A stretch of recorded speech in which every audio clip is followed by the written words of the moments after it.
My name is Kaylee Johnson. I am 30 years old, and once upon a December, I believed in love more than I believed in anything else. I was 17 when I met him, Eli Matthews. The boy who worked the soil with bare hands and smiled like he had the sun trapped behind his teeth. He wasn't from my world, not even close. I lived on a rolling estate just outside Sonoma Hills, the daughter of Richard and Annabelle Johnson, proud owners of Rosethorn Vineyards, one of the oldest wine families in the valley. Eli's family lived on the other side of the gravel road, in a house made of creaking boards and hope. His father grew corn and apples, and Eli raised goats for state fairs. He wore boots with holes in the soles and shirts faded by labor, but every time I saw him tending the roadside stand, brushing mud from peaches, feeding the hens, I felt a warmth that no mansion or fine dress had ever given me. Our story began beneath the cedar tree near the orchard line. That's where we first talked, me in a summer dress,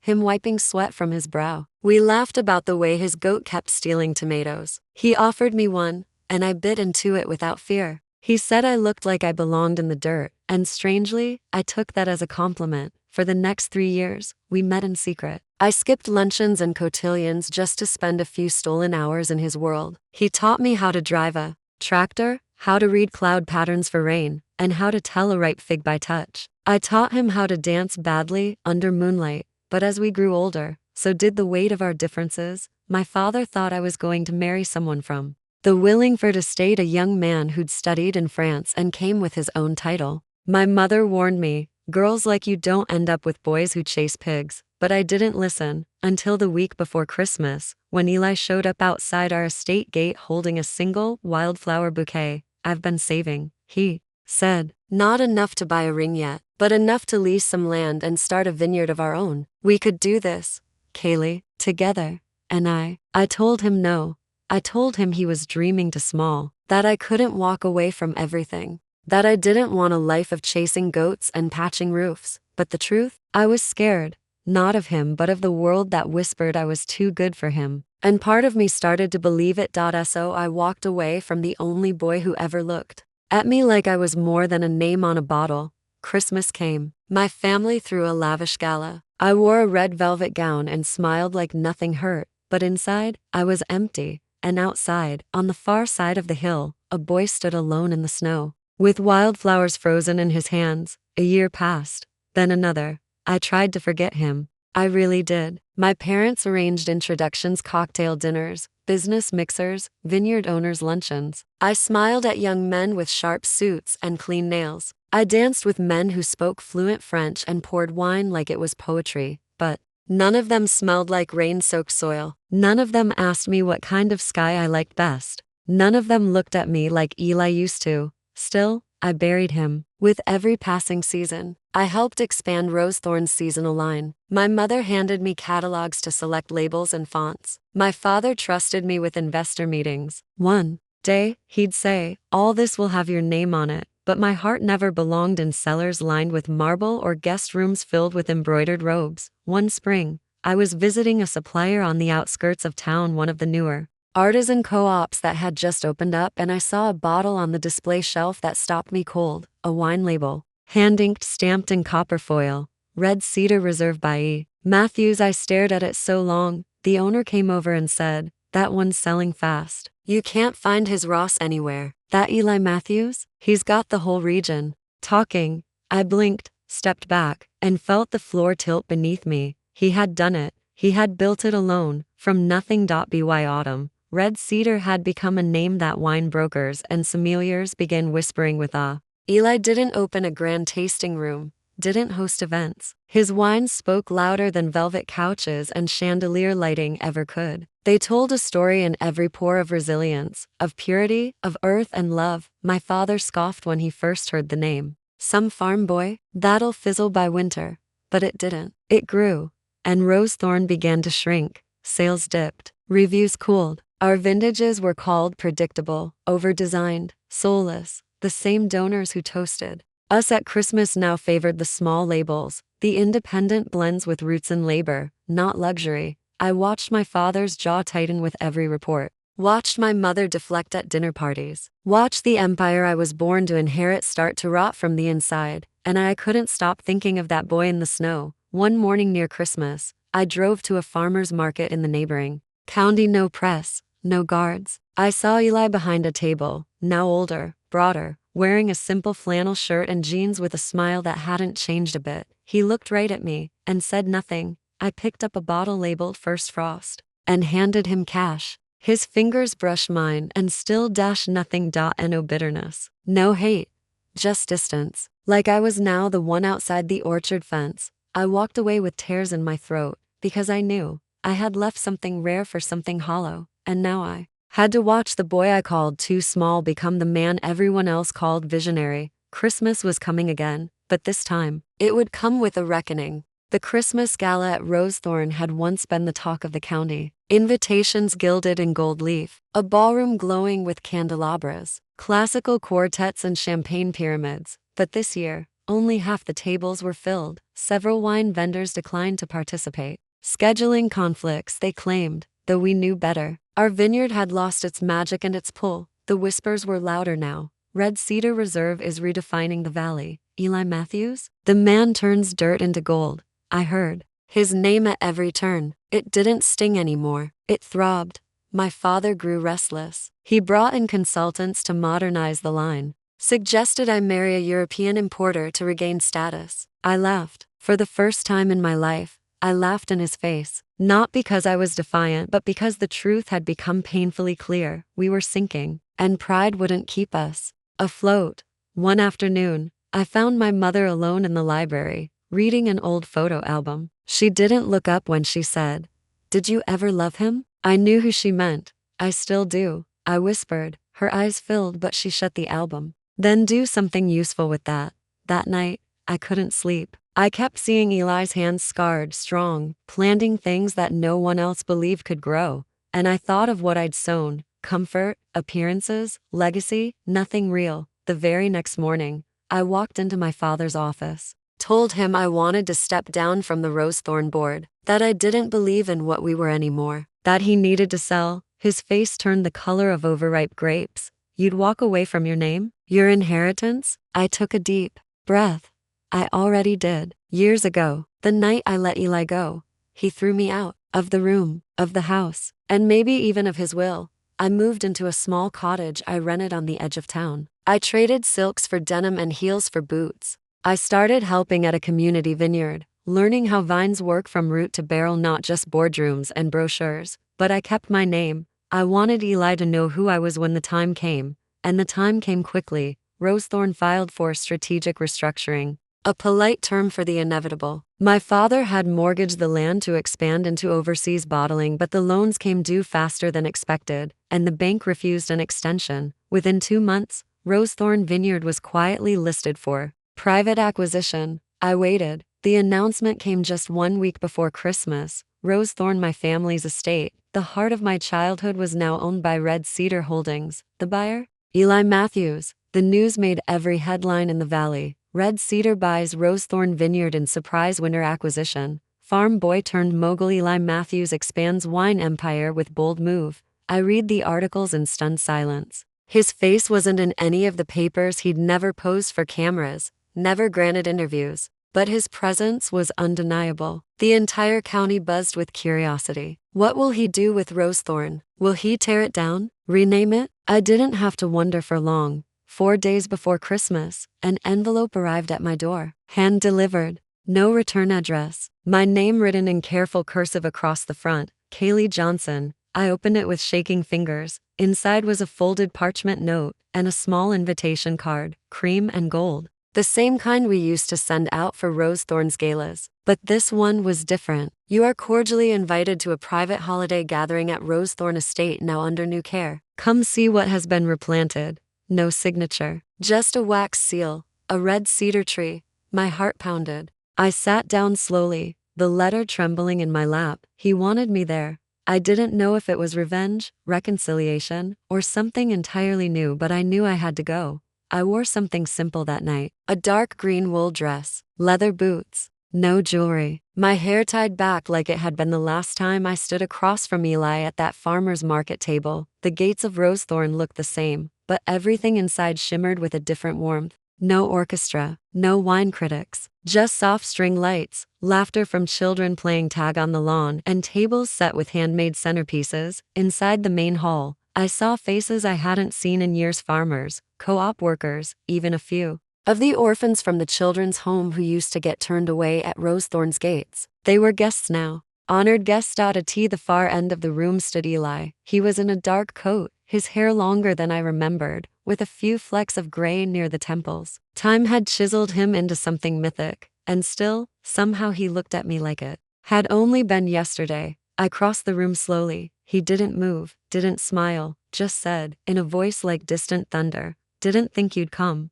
I swallowed. I had to. We stood in silence, the lights behind him casting a soft halo over the barrel displays. "I never hated you," he said. "I just learned to live without needing you." Those words hit harder than any Vineyard purchase ever could. I opened my mouth, but he held up a hand. "Come," he said, and led me down the hall. We passed portraits of Rosethorn's founders, my grandfather, my father, now joined by a new frame, a painting of a red cedar tree growing through a vineyard arch. At the end of the corridor, he opened a cellar door. Downstairs, barrels were neatly aligned, and among them was a single crate with a label that caught my breath. "Too small, reserve red." I stared at it. "That's what she said," he murmured. "I'd never amount to more than this patch of soil." He turned to me. "Now I own her soil." I didn't speak. "Couldn't. You left me," he continued, "not because I wasn't enough, but because you couldn't see who I would become. And maybe, neither could I back then. But this," he gestured to the cellar, "the estate, the heir, this is mine now. Not to flaunt, but to rebuild." Then he handed me something, a bottle of the wine. The label was handwritten, "To beginnings." That hurt, but still bloom. Tears filled my eyes. I had been wrong. He hadn't grown cold. He had grown rooted. I stood there, staring at the bottle of Too Small, reserve red, unable to speak. The words on the label clung to my heart like autumn frost. To beginnings that hurt, but still bloom. This wasn't a wine. It was a message, a mirror, a reminder that our past, no matter how bitter, had become the soil for something better. "I never wanted to humiliate you," Eli said softly, watching me from across the cellar. "That's not who I became." "I know," I whispered. "You became everything." He tilted his head. "And what did you become, Kaylee?" That question pierced me. I'd spent years trying to outrun my choices. I'd worn the Rosethorn name like a crown when it suited me, and discarded it when it didn't. But what had I built? What had I done with the hurt I caused? "I became someone who regrets," I said quietly. "Not just what I lost, but what I refused to fight for." Eli didn't answer. Instead, he turned and walked toward the back of the cellar where a crate sat unopened. He opened it slowly and pulled out a second bottle, this one unlabeled.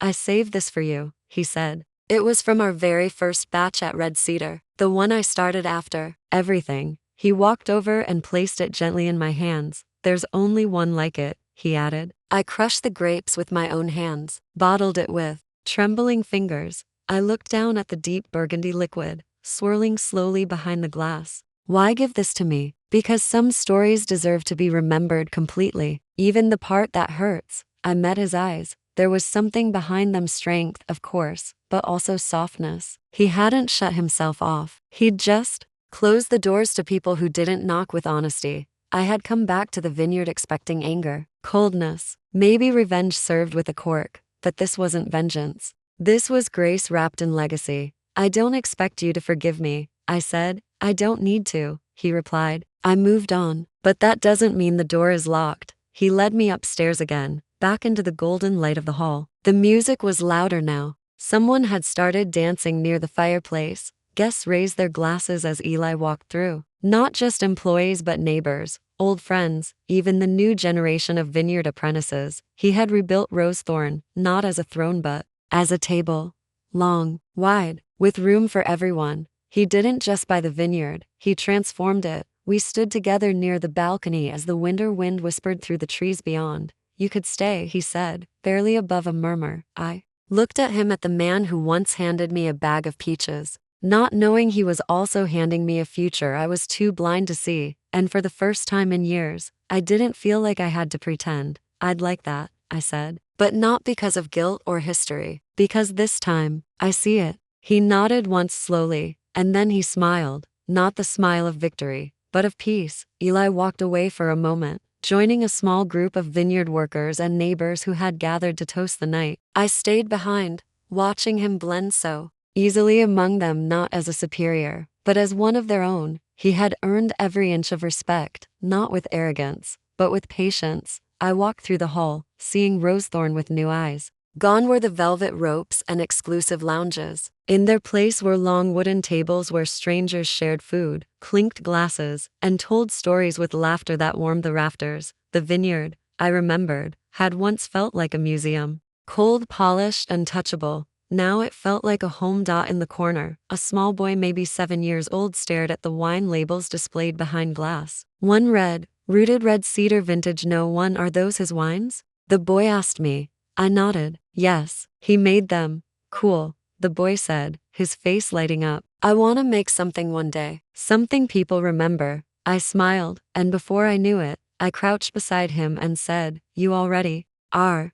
That boy reminded me of Eli at 17. Quiet, curious, full of dreams no one thought mattered. I used to think legacy came from names and walls and power. But here I was, learning that the most enduring legacy is the one that includes others, that multiplies instead of hoards. Later that evening, I stepped out onto the terrace overlooking the sloping vineyard. The moon hung low, draping the land in soft silver. Eli joined me there again. The vines survived the frost, he said, staring out. Didn't think they would, but sometimes roots know better. I turned to him. And sometimes the people who plant them do too. He didn't speak, but there was a quiet pride in his expression. We stood side by side in silence, letting the crisp winter air fill the spaces between old words and new beginnings. Eventually, he reached into his coat and pulled out something small, wrapped in cloth. He placed it in my hands, a ring, wooden. I gasped softly. It was the same one he had once carved for me, back when his hands still bore calluses from plows and not corkscrews. I kept it, he said, not out of bitterness, but because it reminded me of where I began. I looked down at the little loop of cedar, still smooth, still whole. Do you want it back? I asked. He shook his head. No, I want you to decide what it means now. I clutched it tightly, and in that moment, I understood. He didn't need to prove anything. He had moved beyond anger, beyond heartbreak, even beyond me, but he still believed in beginnings, not restarts, just new, better beginnings. I want to help, I said quietly. He raised a brow. Help? With the vineyard, I continued. With the people. I know the land, the rose-thorn soil, and I know I left things broken, but I think I can help rebuild the right way. He didn't say yes. He didn't have to. He just nodded once, and for Eli, that was everything. The weeks that followed weren't easy. Redemption never arrives in grand speeches, it grows in daily work. And so I worked. I started at sunrise, alongside Eli and the hands he trusted like family. We cleaned the barrels, pruned the frostbitten vines, reorganized the cellars. I wore boots again, mud-caked and stiff, but they felt like honesty. Gone were the silk slippers and polished heels I once paraded through the rosethorn halls. Those had been part of a costume. This was real. First, the workers eyed me with polite skepticism. They remembered the girl who had vanished, the daughter of privilege who never stayed through a single harvest. But slowly, their stares softened. They watched me carry crates until my shoulders ached, kneel to check root health, rise before dawn to record temperatures and yield predictions. I wasn't trying to prove anything, I was simply trying to belong the right way. And Eli? He gave me space, but he also noticed. One evening, as we finished loading barrels for shipment, he lingered by the barn door, wiping his hands on a rag. You're different, he said. I'm trying, I replied. He nodded, thoughtful. Trying's the hardest part for most. We didn't say much more that night, but something between us had shifted. It wasn't romance, not yet. It was understanding. Two people who had weathered storms they partly caused, now walking forward, side by side. Around Christmas, the town's Wine Circle Association prepared for their annual winter tasting, a high-profile event held every December. This year, the buzz was different. The Rosethorn name had returned to the tasting list. But it wasn't the old family behind it, it was Eli Johnson, now recognized as the vineyard's sole proprietor and master vintner. The town talked. Whispers at the bakery, mutters at the barber shop. Some scoffed, others smiled, and one evening, I received a letter. The return address made my heart skip. Rosethorn Manor, Thea Rosa Thornby, mother. I opened it slowly. Kaylee, I hear you've gone back to the dirt. I hope it's not pride that keeps you from returning to your name. Christmas dinner will be served at 6. You're still expected to bring wine.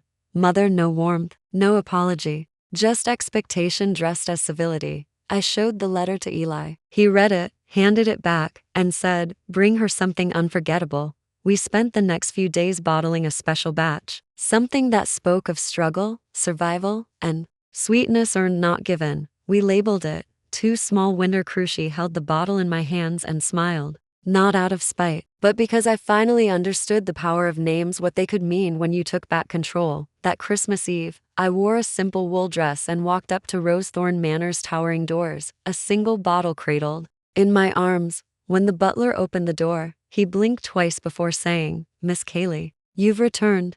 I never really left, I said. I just had to find the way back on my own. I stepped into Rosethorn Manor for the first time in years, and the scent of cinnamon, waxed wood, and spice pears hit me like a ghost. Everything looked the same except me. The long dining table was already set with silver chargers and bone-white china. Candles flickered beneath a chandelier that had once seemed too magnificent to breathe under. My mother stood at the head, in emerald satin, pearls tight around her neck. Her hair was still perfect. So was her judgmental stare. She glanced at the bottle I carried. Is that your wine? Yes, I replied, setting it down carefully. I thought I'd contribute. Her mouth twitched. Let's hope it's palatable. I wanted to tell her that bottle had just won a regional award, that restaurants across the coast had begun requesting shipments. But I didn't. Let the wine speak. Dinner began with forced pleasantries and drawn-out conversations about stocks, vineyard yields, and how unfortunately unpredictable farm workers could be. I smiled, ate quietly, waited. Then, just before dessert, my mother stood and raised her glass. A toast, she said, to tradition, to legacy, and to Rosethorn, our family's greatest pride. Everyone echoed the cheer. She motioned to the butler to begin pouring the wine I had brought. He opened it slowly, poured it with care. As the dark red liquid filled the glasses, the room grew unusually silent. My uncle, who'd overseen the bottling for years, sniffed it, swirled it, then took a sip. His eyebrows lifted. This is incredible. Others tasted it. Murmurs spread like ripples. My mother, hesitant, finally took a sip herself. She blinked, looked at the label again. 2 small winter crusher. Face froze. The name alone hit like a stone through stained glass. You named it Too Small? She asked, her voice sharp. I nodded. It felt fitting, inspired by something someone once told Eli. Her lips thinned. You mean that farmer? No, I mean that visionary, I replied. Who saved your vineyard? Gasps, eyes darting, forks lowering. I stood, steady and clear. Rosethorn was drowning in unpaid debts and harvest rot, I said calmly. The board was days from selling it off, until Eli made a private offer. He didn't brag. He didn't gloat. He worked. He rebuilt what this family abandoned in pursuit of labels and dinners like this. My cousin scoffed. So now what? You two run Rosethorn like a lemonade stand? I smiled gently. No, we run it like a community. One that welcomes people who work with their hands, who respect the land, who don't measure worth in silk and stemware. My mother stared at me. For the first time in my life, her expression faltered. Not anger, not disappointment, confusion. Because I wasn't ashamed. I was complete. I won't be staying for dessert, I said quietly. But I do hope you enjoy the wine. And remember the name. With that, I picked up my coat, nodded to the butler, and walked out past the portraits, the marble pillars, the polished floors, out into the cold night, where real things waited, where Eli waited. The cold night air wrapped around me like a welcome truth. Gone were the suffocating walls of Rosethorn Manor, and ahead lay a path that I had carved with every choice, every bruise, every humble step forward. Eli was waiting by the truck, arms crossed, leaning against the side like he'd been standing there for hours. But when he saw me, his eyes softened, and the slightest smirk curved his mouth. How'd it go? He asked. I didn't answer right away. I climbed into the passenger seat, looked out across the vineyard under the moonlight, and finally said, they drank the wine. They tasted the truth. He nodded, started the truck, and didn't press further. That was one of the things I had come to love about Eli. He didn't need every detail to understand the weight of a moment. Back at the vineyard, we unloaded the last of the crates from a shipment that had just come in. The cold kept our fingers stiff, but we worked in rhythm, comfortable, quiet, sure. The vines lay bare, sleeping beneath winter's breath, waiting for spring to bring them back to life. Just like I had. Later that night, as we sat on the back porch sipping tea from mismatched mugs, I asked Eli something that had weighed on me for years. Do you ever regret not walking away? He looked out at the stars for a long time before answering. I almost did, he said. When your family laughed at my father's boots. When they said I wasn't big enough for their legacy. But something kept me rooted. I guess I believe that the soil remembers the ones who love it. I smiled. Then it's got a long memory. Silence settled over us, but it was a good silence. The kind where hearts speak more than words. In the weeks that followed, we rebranded the Vineyard. Rosethorn was now officially merged into Johnson and Dawson Vineyards, with our signature line, Too Small, becoming a bestseller across the state. Wine merchants couldn't keep it on their shelves. Food critics praised its boldness, its authenticity. One article even said, it's a wine that doesn't ask for permission to be noticed, it earns it. I knew what they meant. The Spring Growers Gala. Eli and I were invited as keynote guests. We stood beneath string lights on a wooden stage, telling a room full of vintners, students, and skeptics what it meant to start small and grow strong. After the applause, I wandered out into the crowd, and there just outside the tent, holding a glass of our wine, stood Thea Rosethorn. She was older now, her hair streaked with gray, her eyes less sharp, more searching. I tasted something familiar in this, she said, raising the glass. Didn't expect it to come from you. I nodded. Neither did I once. She hesitated, then said, I suppose I was too proud to see what you were really made of. I tilted my head. You saw it. You just didn't value it. There was no bitterness in my voice, just peace. She reached into her handbag, pulled out a folded sheet of paper, and handed it to me. It was an offer, a formal proposal for Rosethorn Manor to be turned into a historical vineyard museum under Johnson and Dawson management. I figured, you'd make better use of it than we ever did, she murmured. I took the paper, folded it slowly, and tucked it into my coat. Maybe.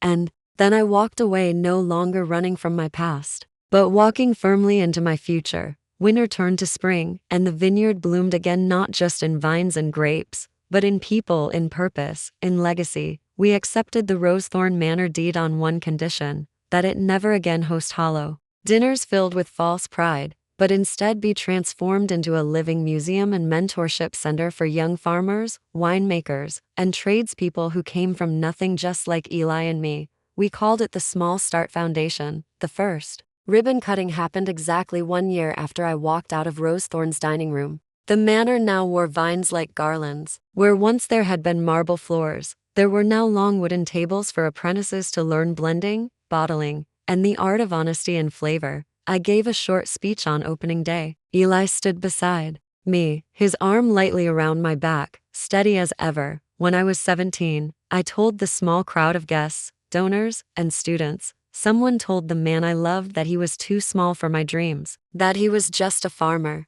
I paused, letting the wind carry the words across the fields. But what they didn't understand is farmers don't just grow food, they grow futures. Applause rose like summer rain. Later, as the crowd toured the estate, I stood quietly in the old Rosethorn drawing room, now filled with exhibits, tools, family photos, and aged wine bottles behind glass. On one pedestal stood the original to small label, framed next to a short note in my handwriting, from dirt to dignity, from love to loss and back again. The roots were always there. We just had to believe we were worth growing. Thea Rosethorn sent flowers that day, with no note, just flowers. That was enough. Years passed. The vineyard expanded. The brand grew. We began shipping across the country. Wineries asked to collaborate. Schools reached out, asking to send students for our mentoring program. But none of it compared to the quiet mornings when Eli and I walked the rows of vines, fingers brushing leaves,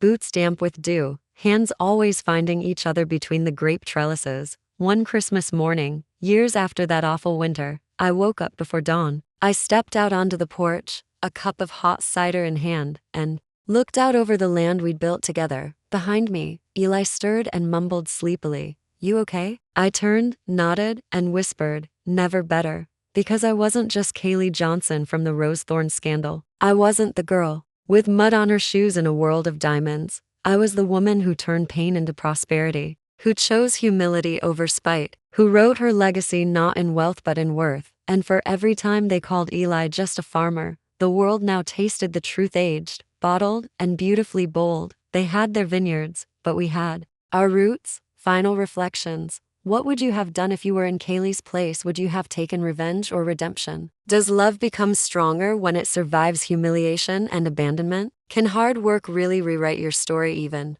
in a world obsessed with status? Subscribe to more revenge stories. Share, like, comment.